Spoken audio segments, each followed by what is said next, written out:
Welcome to రుచిఫై. ఈ వీడియోలో మనము బాయిల్డ్ ఎగ్స్తో గ్రేవీ కర్రీ ఎలా చేయాలో చూద్దాము. దీనికి గాను స్టవ్ పైన కడాయి పెట్టుకొని ఆయిల్ వేసుకొని జీలకర్ర, పచ్చిమిర్చి, ఉల్లిపాయ తరుగు, అల్లం వెల్లుల్లి పేస్టు, పసుపు వేసుకొని కాస్త మగ్గించుకోవాలి. తర్వాత టమాటా ముక్కలు కూడా వేసుకొని మూత పెట్టి మగ్గించుకోవాలి. ఇప్పుడు ఒక బౌల్లో పెరుగు, రుచికి సరిపడా కారము, ధనియాల పొడి, జీలకర్ర పొడి, గరం మసాలా, కొద్దిగా సాల్ట్ని కూడా వేసుకొని బాగా కలుపుకొని టమాటా ముక్కలు మగ్గిన తర్వాత పెరుగు మిశ్రమాన్ని యాడ్ చేసుకొని బాగా మిశ్రమాన్ని అంతటిని మగ్గించుకోవాలి.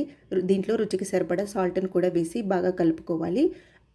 గ్రేవీలో నుండి ఆయిల్ పైకి తేలిన తర్వాత ముందుగానే ఉడికించి పెట్టుకున్న ఎగ్స్ని మధ్యలోకి కట్ చేసుకొని ఇలా గ్రేవీ మిశ్రమంలో వేసుకొని పైనుండి కొద్దిగా గ్రేవీని కూడా వేసుకొని మూత పెట్టి మగ్గించుకోవాలి.